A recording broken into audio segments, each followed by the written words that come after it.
This is an ABC News special report. Now reporting, George Stephanopoulos. Good day. We're coming on the air because President Trump is about to announce a new strategy on Iran, that he is decertifying the nuclear deal put in place by President Obama and an alliance of nations back in 2015. That deal eased tough economic sanctions on Iran in exchange for severe restrictions on its nuclear weapons program. The UN, our allies, even the president's top advisors all agree that Iran is abiding by the agreement. But President Trump denounced the deal all through the campaign, and he's taking this action today because he doesn't believe it was tough enough on Iran's aggressive foreign policy and ambitious ballistic missile program. I want to bring in our chief White House correspondent, John Carlin. John, the president also promised to rip up the deal on the first day of his presidency, but the action he's taking today doesn't really do that. This absolutely does not do that, George. This is a halfway measure that gives the president an opportunity to go on record saying he does not like the deal, and at the very least, Iran is violating the spirit of it. But it does not pull out of the agreement. It does not rip it up. Doing so would effectively make what he has called the worst deal ever even worse, because if you remember, Iran got the benefits of this agreement right up front. If they were to rip the agreement up right now, they would be able to go right back to doing what was their part of the agreement, stopping their nuclear program. Here's the president. Thank you very much. My fellow Americans, as President of the United States, my highest obligation is to ensure the safety and security of the American people. History has shown that the longer we ignore a threat, the more dangerous that threat becomes. For this reason, upon taking office, I've ordered a complete strategic review of our policy toward the rogue regime in Iran. That review is now complete.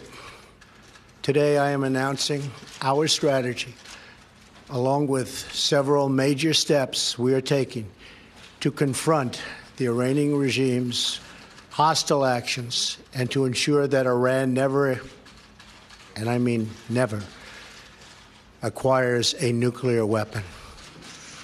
Our policy is based on a clear-eyed assessment of the Iranian dictatorship, its sponsorship of terrorism, and its continuing aggression in the Middle East and all around the world. Iran is under the control of a fanatical regime that seized power in 1979 and forced a proud people to submit to its extremist rule. This radical regime has raided the wealth of one of the world's oldest and most vibrant nations and spread death, destruction, and chaos all around the globe. Beginning in 1979, agents of the Iranian regime illegally seized the U.S. Embassy in Tehran and held more than 60 Americans hostage during the 444 days of the crisis. The Iranian-backed terrorist group Hezbollah twice bombed our embassy in Lebanon, once in 1983 and again in 1984. Another Iranian-supported bombing killed 241 Americans, service members they were, in their barracks in Beirut in 1983. In 1996, the regime directed another bombing of American military housing in Saudi Arabia, murdering 19 Americans in cold blood. Iranian proxies provided training to operatives who were later involved in al-Qaeda's bombing of the American embassies in Kenya, Tanzania, and 2 years later killing 224 people and wounding more than 4,000 others. The regime harbored high-level terrorists in the wake of the 9/11 attacks, including Osama bin Laden's son. In Iraq and Afghanistan, groups supported by Iran have killed hundreds of American military personnel. The Iranian dictatorship's aggression continues to this day. The regime remains the world's leading state sponsor of terrorism and provides assistance to al-Qaeda, the Taliban, Hezbollah, Hamas, and other terrorist networks. It develops, deploys, and proliferates missiles that threaten American troops and our allies. It harasses American ships and threatens freedom of navigation in the Arabian Gulf and in the Red Sea. It imprisons Americans on false charges, and it launches cyber attacks against our critical infrastructure, financial system, and military. The United States is far from the only target of the Iranian dictatorship's long campaign of bloodshed. The regime violently suppresses its own citizens. It shot unarmed student protesters in the street during the Green Revolution. This regime has fueled sectarian violence in Iraq and vicious civil wars in Yemen and Syria. In Syria, the Iranian regime has supported the atrocities of Bashar al-Assad's regime and condoned Assad's use of chemical weapons against helpless civilians, including many, many children. Given the regime's murderous past and present, we should not take lightly its sinister vision for the future. The regime's two favorite chants are death to America and death to Israel. Realizing the gravity of the situation, the United States and the United Nations Security Council sought over many years to stop Iran's pursuit of nuclear weapons with a wide array of strong economic sanctions. But the previous administration lifted these sanctions just before what would have been the total collapse of the Iranian regime through the deeply controversial 2015 nuclear deal with Iran. This deal is known as the Joint Comprehensive Plan of Action, or JCPOA. As I have said many times, the Iran deal was one of the worst and most one-sided transactions the United States has ever entered into. The same mindset that produced this deal is responsible for years of terrible trade deals that have sacrificed so many millions of jobs in our country to the benefit of other countries. We need negotiators who will much more strongly represent America's interests. The nuclear deal threw Iran's dictatorship a political and economic lifeline, providing urgently needed relief from the intense domestic pressure the sanctions had created. It also gave the regime an immediate financial boost, and over $100 billion its government could use to fund terrorism. The regime also received a massive cash settlement of $1.7 billion from the United States, a large portion of which was physically loaded onto an airplane and flown into Iran. Just imagine the sight of those huge piles of money being hauled off by the Iranians waiting at the airport for the cash. I wonder where all that money went. Worst of all, the deal allows Iran to continue developing certain elements of its nuclear program, and importantly, in just a few years, as key restrictions disappear, Iran can sprint towards a rapid nuclear weapons breakout. In other words, we got weak inspections in exchange for no more than a purely short-term and temporary delay in Iran's path to nuclear weapons. What is the purpose of a deal that, at best, only delays Iran's nuclear capability for a short period of time? This, as President of the United States, is unacceptable. in other countries, they think in terms of 100-year intervals, not just a few years at a time.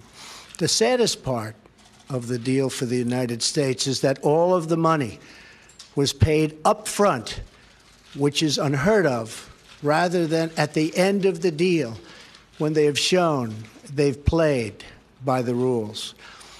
But what's done is done, and that's why we are where we are. The Iranian regime has committed multiple violations of the agreement. For example, on 2 separate occasions, they have exceeded the limit of 130 metric tons of heavy water. Until recently, the Iranian regime has also failed to meet our expectations in its operation of advanced centrifuges. The Iranian regime has also intimidated international inspectors into not using the full inspection authorities that the agreement calls for. Iranian officials and military leaders have repeatedly claimed they will not allow inspectors onto military sites, even though the international community suspects some of those sites were part of Iran's clandestine nuclear weapons program. There are also many people who believe that Iran is dealing with North Korea. I am going to instruct our intelligence agencies to do a thorough analysis and report back their findings beyond what they have already reviewed. By its own terms, the Iran deal was supposed to contribute to regional and international peace and security. And yet, while the United States adheres to our commitment under the deal, the Iranian regime continues to fuel conflict, terror, and turmoil throughout the Middle East and beyond. Importantly, Iran is not living up to the spirit of the deal. So today, in recognition of the increasing menace posed by Iran, and after extensive consultations with our allies, I am announcing a new strategy to address the full range of Iran's destructive actions. First, we will work with our allies to counter the regime's destabilizing activity and support for terrorist proxies in the region. Second, we will place additional sanctions on the regime to block their financing of terror. Third, we will address the regime's proliferation of missiles and weapons that threaten its neighbors' global trade and freedom of navigation. And finally, we will deny the regime all paths to a nuclear weapon. Today, I'm also announcing several major steps my administration has taken in pursuit of this strategy. The execution of our strategy begins with the long overdue step of imposing tough sanctions on Iran's Islamic Revolutionary Guard Corps. The Revolutionary Guard is the Iranian Supreme Leader's corrupt personal terror force and militia. It has hijacked large portions of Iran's economy and seized massive religious endowments to fund war and terror abroad. This includes arming the Syrian dictator, supplying proxies and partners with missiles and weapons to attack civilians in the region, and even plotting to bomb a popular restaurant right here in Washington, D.C. I am authorizing the Treasury Department to further sanction the entire Islamic Revolutionary Guard Corps for its support for terrorism and to apply sanctions to its officials, agents, and affiliates. I urge our allies to join us in taking strong actions to curb Iran's continued dangerous and destabilizing behavior, including thorough sanctions outside the Iran deal that target the regime's ballistic missile program in support for terrorism and all of its destructive activities, of which there are many. Finally, on the grave matter of Iran's nuclear program, Since the signing of the nuclear agreement, the regime's dangerous aggression has only escalated. At the same time, it has received massive sanctions relief while continuing to develop its missiles program. Iran has also entered into lucrative business contracts with other parties to the agreement. When the agreement was finalized in 2015, Congress passed the Iran Nuclear Agreement Review Act to ensure that Congress's voice would be heard on the deal. Among other conditions, this law requires the president or his designee to certify that the suspension of sanctions under the deal is appropriate and proportionate to measure and other measures taken by Iran to terminate its illicit nuclear program. Based on the factual record I have put forward, I am announcing today that we cannot and will not make this certification. We will not continue down a path whose predictable conclusion is more violence, more terror, and the very real threat of Iran's nuclear breakout. That is why I am directing my administration to work closely with Congress and our allies to address the deal's many serious flaws so that the Iranian regime can never threaten the world with nuclear weapons. These include the deal's sunset clauses that in just a few years will eliminate key restrictions on Iran's nuclear program. The flaws in the deal also include insufficient enforcement and near total silence on Iran's missile programs. Congress has already begun the work to address these problems. Key House and Senate leaders are drafting legislation that would amend the Iran Nuclear Agreement Review Act to strengthen enforcement, prevent Iran from developing an internet, and this is so totally important, an intercontinental ballistic missile, and make all restrictions on Iran's nuclear activity permanent under U.S. law. So important. I support these initiatives. However, in the event we are not able to reach a solution working with Congress and our allies, then the agreement will be terminated. It is under continuous review, and our participation can be canceled by me as president at any time. As we have seen in North Korea, the longer we ignore a threat, the worse that threat becomes. It is why we are determined that the world's leading sponsor of terrorism will never obtain nuclear weapons. In this effort, we stand in total solidarity with the Iranian regime's longest-suffering victims, its own people. The citizens of Iran have paid a heavy price for the violence and extremism of their leaders. The Iranian people long to, and they just are longing to reclaim their country's proud history, its culture, its civilization, its cooperation with its neighbors. We hope that these new measures directed at the Iranian dictatorship will compel the government to reevaluate its pursuit of terror at the expense of its people.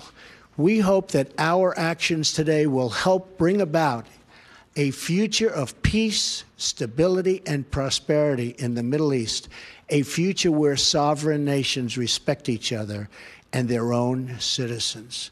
We pray for a future where young children, American and Iranian, Muslim, Christian, and Jewish, can grow up in a world free from violence, hatred, and terror.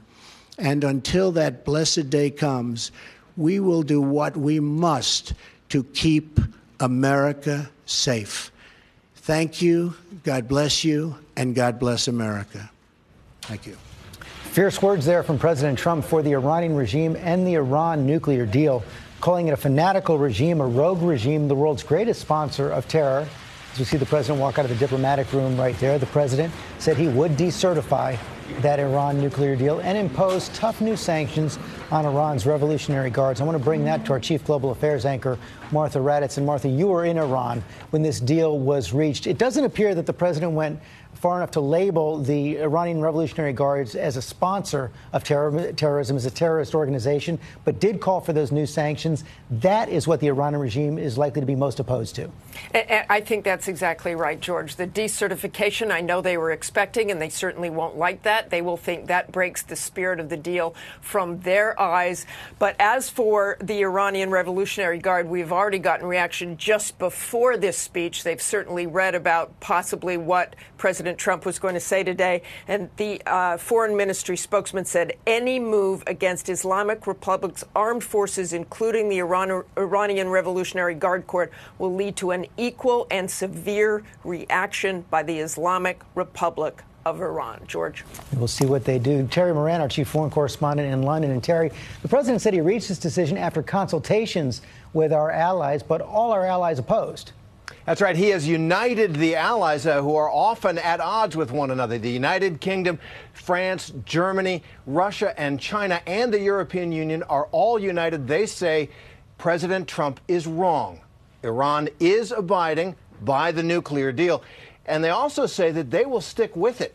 Right now, the president has isolated the United States when it comes to the Iran nuclear deal. They will go forward trading with Iran, and the likelihood that if eventually the United States gets out of this deal, President Trump or any president could convince these allies to slap sanctions once again on Iran is very, very slim. So the president has really set the United States against our closest allies when it comes to the Iran deal. In fact, the sanctions were sort of falling apart when this deal was first reached. I want to go to Congress now. Mary Bruce, our congressional correspondent. The president sending this to Congress to see whether they're going to impose these new sanctions. Not really something Congress or most in Congress want to deal with right now. Yeah, George, even Republicans who opposed this deal originally don't want to scrap it now. As the president mentioned, there are various proposals floating around to try and amend the deal, perhaps strengthen enforcement, maybe put in place tougher sanctions in some level. But there's very little appetite on Capitol Hill overall to reimpose these nuclear sanctions and blow up this deal entirely. You heard the president, though, say if Congress can't reach an agreement here, that he will terminate this deal. This adds to Congress's already daunting to-do list as they head towards the end of the year. They want to tackle tax reform. They want to go ahead and pass those protections for dreamers. They need to fund the government. The list goes on and on. We've added up the math here, George. The Senate has just 34 working days left. It's hard to see how they're going to get all of this done. Their plate is full. I want to finally go back to the White House, John Carl. So, John, we just look at the world there. Congress doesn't really want to deal with this. Our allies don't really agree with the president. Iran, unclear exactly what they're going to do. It's hard to know where this all goes next, whether this actually gets to the point where the president says he'll have to cancel the deal. Certainly, George, but I think it's significant that even as the president was saying all of those tough things about Iran, even as he was condemning the deal, he talked about fixing the flaws in the deal. He did not talk about ripping it up or getting out of it. He stopped far short of what he had said he would do during the campaign. Okay, John Carl, thanks very much. All of you will be on World News Tonight with David Muir tonight with a lot more on this. And all of you at home can get the latest news anytime by downloading our ABC News app. Have a good afternoon. This has been a special report from ABC News. Hi, everyone. Amna Nawaz here with continuing coverage. President Trump's announcement there that he will decertify the Iranian nuclear deal, laying the groundwork there for additional sanctions to be carried out against Iran's Revolutionary Guard as well. Joining me down in Washington, my colleague Mary Alice Parks was keeping an eye on the president's remarks. And over in London, let's start there. My colleague Jennifer Eccleston weighing in now with some of the repercussions of this huge decision. Jennifer, we know the president ran on ripping up the deal. He stopped short of that, but he said Iran is not living up to the spirit of the deal. That's not what the rest of the world has been saying. Absolutely. As Terry pointed out during the network coverage, that all of the signatories of the deal, apart from the United States, believe that they are living up to their commitments. And it is putting at odds now, quite distinctly, Washington and the rest of those signatories. But it's also significant in a part of the world where this is directly affecting relations in the Middle East and the region of the Gulf states and also in Iran. And I'm sure we'll see a variety of reactions coming from that area. But I think it's a good bet that we will see a positive reaction welcoming the stepping up of the pressure on Iran from two of America's strongest allies, traditional allies in the region, Saudi Arabia and Israel, also traditional foes of Iran, who believe that the coupling of the certification with the missile program, with its support, Iran's support of terrorism, and its meddling in internal affairs in the region represents the true state of affairs in the Middle East. Let's go to Capitol Hill now. Our colleague, senior congressional correspondent Mary Bruce. Mary, you said just a little while ago, this now adds to Congress's growing to-do list. They've got a number of other things on their plate. How are they likely to move forward on this, if at all, given the incredible international implications of any change on this deal? Yeah, you hit the nail on the head there, which is that it's entirely possible they actually don't do much or anything here. Look, the president did mention that there are these various proposals floating around to try and amend the deal, fix it, as some Republicans have been calling for. But none of those measures would blow up this deal or end the deal, even though Republicans originally opposed this deal when it was initially passed. Now they're talking about various ways to try and strengthen enforcement, possibly strengthen inspections, but there's no interest on Capitol Hill to go ahead and reimpose these nuclear sanctions and blow up the deal entirely. Now, as you mentioned, when you look at the calendar, it is jam-packed. The president and the White House says they would like Congress to act on this in the next 90 days. Well, if you look at what else is on the list in the next 90 days, it includes big-ticket agenda items like tax reform, passing protections for dreamers, funding the government, now possibly addressing health care reforms. It goes on and on and on. And it's really unclear how they're going to be able to do all of that and where reaction or some kind of action on the Iran deal falls in that pecking order. But you did hear the president there say and threaten that if Congress can't reach a deal here, can't do something on the Iran agreement, that he will move forward and terminate it. All right, Mary Bruce live for us on Capitol Hill. Thanks, Mary. Mary Alice Parks is also down in Washington, D.C., has been keeping an eye on it from there. Mary Alice, we heard the president there speak quite clearly to say he believes that Iran has not been in compliance despite what our international allies say. Have we heard from any other people down there about what evidence is being presented about this, how this means the U.S. will move forward in relationships with the rest of the world when they've said they are in compliance? You know, more often than not, we've heard people disagree with the president. That's what we've heard time and time again from other Republicans, even from some members of Trump's own cabinet. You know, his Secretary of Defense, Mattis, was in a Senate hearing there on Capitol Hill just last week, saying that unless there was proof that they were not living up to their part of the deal, suggesting that he did not himself have proof yet that they were not living up to their part of the deal, that he would advise the president to stay in this. So you have some top advisors, you have foreign allies, even some Republicans saying that Iran is following up on their end of the bargain, especially when it comes to some of the very specific technical language. But, you know, the president was very careful with his language. He talked about the spirit of the law, not just the letter of the law, the spirit of this deal, and really some of the things that were outside the scope of the original agreement, whether Iran had reneged on some of its promises outside of the nuclear development, but with how it interacted with terrorist organizations, how it interacted with in foreign conflicts, really the president painting a very grim picture of that state. And over in London, Terry Moran, our chief foreign affairs correspondent. Terry, Mary Alice brings up a really good point there. The deal was never intended to address all of those other problems that remain very real problems in Iran. Its human rights record, its proxy warfare, its funding of terrorism. This was a very specific deal to fix a specific problem. A specific and acute problem, Amna. At the time that this deal was happening, the sanctions on Iran were falling apart. The European allies were about to do major deals with Iran, and it was within a few weeks, was the estimate of U.S. intelligence agencies, of building a nuclear weapon. Nuclear breakout was down to a few weeks. It was an acute and dangerous problem in the world. And so what President Obama decided, and it may or may not have been a good idea, but this is what the deal does. Let's address this problem, this acute problem, and we'll deal with the ballistic missile problems and the sponsoring of terrorism problems elsewhere. But let's stop another a Middle Eastern war from breaking out, because Israel had already gotten basing agreements with Azerbaijan, an agreement with Saudi Arabia to refuel over their territory, as they planned a massive airstrike, which would have triggered yet another giant Middle Eastern war. And so what President Obama decided to do was address merely the nuclear issue, get that off the table for 10 years and more, and try to address the other issues that President Trump spoke so fulsomely about in other venues. Now, what a lot of people who support President Trump in this action say is that this now gets both the United States Congress and the allies serious about those other problems.